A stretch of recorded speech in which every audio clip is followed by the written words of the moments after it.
مثالی مسلمان بن سکتا ہے، حافظ قرآن بن سکتا ہے، خادم اسلام بن سکتا ہے، بہادر مجاہدین بن سکتا ہے، شب زندہ دار عابد بن سکتا ہے، قناعت پسند زاہد بن سکتا ہے، اور آپ کی غفلت اور بے توجہی سے وہ انسان نما حیوان بن سکتا ہے، چلتا پھرتا شیطان بن سکتا ہے، باغی دین و ایمان بن سکتا ہے، دشمن مال و جان بن سکتا ہے، ملعون و جہان بن سکتا ہے، غدار ہندوستان بن سکتا ہے۔ اسی لیے تو اللہ کے رسول صلی اللہ علیہ وسلم نے فرمایا ہے، کسی نے اپنے بیٹے کو اچھے ادب سے بہتر عطیہ و ہدیہ نہیں دیا، اور فرمایا کہ انسان کا اپنے بیٹے کو ادب سکھانا یہ ایک ساع صدقہ کرنے سے بہتر ہے۔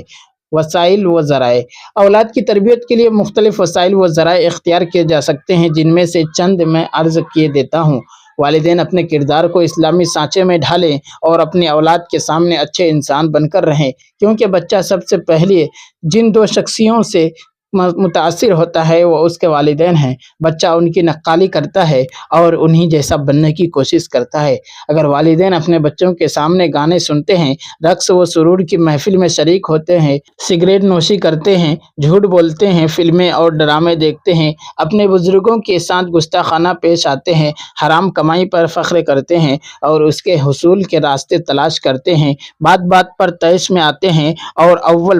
اول فول بکنے لگتے ہیں، نماز روزے کی پابندی نہیں کرتے، تو ایسے والدین کو یقین کر لینا چاہیے کہ ان کا بیٹا بھی انہی جیسا بنے گا۔ والدین کی نادانیاں، حماقتیں، شرارتیں اور خباثتیں اس کی زندگی کا حصہ بنیں گی۔ اسے نادان مت سمجھیے، وہ آپ کی ایک ایک حرکت کو نوٹ کر رہا ہے اور ایک ایک اچھائی کو دیکھ رہا ہے۔ پہلی درسگاہ، جب بچے میں کچھ شعور آ جائے اور اس کی توتلی زبان کچھ بولنے کے قابل ہو جائے تو ماں باپ پر لازم ہے کہ وہ چھوٹی چھوٹی باتیں اس کے معصوم ذہن میں ڈالتے ہیں اور اس کی زبان سے کہلواتے ہیں۔ حضور اکرم صلی اللہ علیہ وسلم کا فرمان ہے، اپنے بچوں کو سب سے پہلے کلمہ لا الہ الا اللہ سکھاؤ۔ ماں کی گود بچے کے لیے پہلی درسگاہ ہے۔ بچے کی ابتدائی تربیت کی ذمہ داری ماں پر عائد ہوتی ہے۔ ماں کو چاہیے کہ وہ بچے کے حافظے میں حلال و حرام اور جائز و ناجائز کے الفاظ راسخ کر دے اور اس کا ذہنی رابطہ اسلامی تاریخ کے ساتھ جوڑ دے۔ حضرت علی رضی اللہ عنہ سے روایت ہے، نبی اکرم صلی اللہ علیہ وسلم نے فرمایا،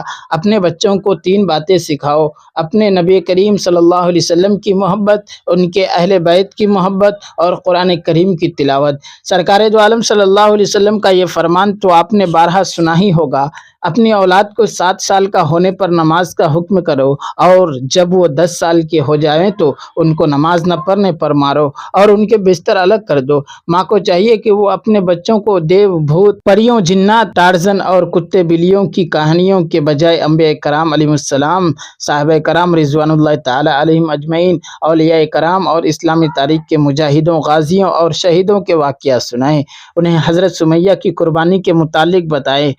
حضرت حمزہ کی شہادت کا واقعہ سنائیے، حضرت بلال کی مظلومیت کا احوال بیان کیجیے، حضرت علی کی شجاعت اور حضرت عمر فاروق کی عدالت کا تذکرہ کیجیے، بدر و احد اور خندق و حنین کی تفصیلات سے انہیں آگاہ کیجیے، ان کے سامنے فتح مکہ کا نظارہ پیش کیجیے۔ حضرت سعد بن ابی وقاص فرماتے ہیں کہ ہم اپنے بچوں کو رسول اللہ صلی اللہ علیہ وسلم کے غزوات اور جنگیں اسی طرح یاد کراتے تھے جس طرح انہیں قرآن کریم کی صورتیں یاد کراتے تھے۔ دوستو، ویڈیو کے آخر میں آپ سے گزارش ہے، اگر ویڈیو پسند آئی ہو تو ویڈیو کو لائک کیجیے اور چینل کو ضرور سبسکرائب کیجیے۔